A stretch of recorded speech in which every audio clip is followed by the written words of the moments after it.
Ini ada true story saya mau share buat saudara-saudara. Kira-kira 3 atau 4 minggu lalu, ada orang Indonesia baru sampai di Jepang.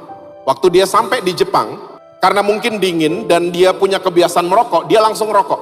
Dan dia ngerokok, waktu rokoknya habis, dia pikir Jepang itu Indonesia. Ya, rokoknya langsung disentil. Dia buang rokok sembarangan. Saudara tahu nggak? Ada orang Jepang yang ngeliat. Waktu nih orang Jepang ngeliat, dia nggak marah sama orang Indonesia, tapi dia ambil nih puntung rokok, dia lihat masih nyala, dimatiin di aspal. Dia keluarin tisu dari sakunya, aspalnya dilap, rokoknya ditaruh di tisu, dibuang ke tempat sampah. Dan saudara, orang Jepang kalau nolongin orang lain itu honor, kehormatan buat dia. Jadi habis dia buangin ini puntung rokok di tempat sampah, dia datengin nih orang Indonesia, nggak marah, dia nunduk. Honor buat dia, nolongin orang. Saudara tahu orang Indonesianya culture shock. Orang Indonesianya bengong, hah? Kok bisa begitu? Budayanya mereka. Langsung nih orang Indonesia besoknya jadi bersihan. Tidak pernah lagi buang sampah sembarangan.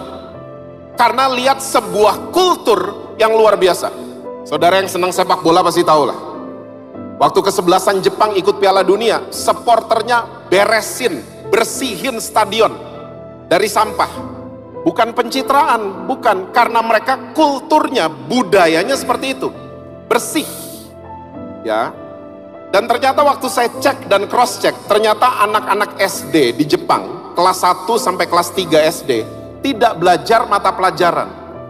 Tapi yang diajarin adalah budaya dan attitude di Jepang.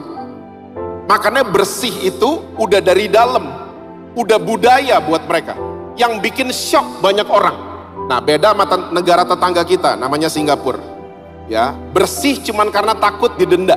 Bersih cuman karena takut ada polisi, takut ada aparat, dan seterusnya. Beda sama Jepang. Bersih memang dari dalam. Nah, malam hari ini kita harus mulai bertanya, saya Kristen yang mana? Yang membangun budaya atau Kristen yang takut didenda? Nah, kebaktian lo biar nggak didenda. Ya, baca Alkitab biar Tuhan nggak marah. Kita masih model kayak gitu atau udah budaya? Ya, ke gereja nggak perlu disuruh-suruh. Ke gereja nggak perlu dipaksa. Baca Alkitab tidak perlu dipaksa.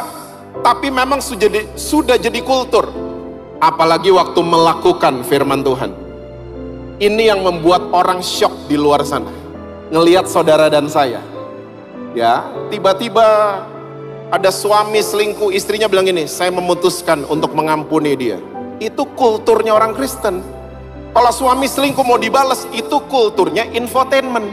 Nah, kita yang mana?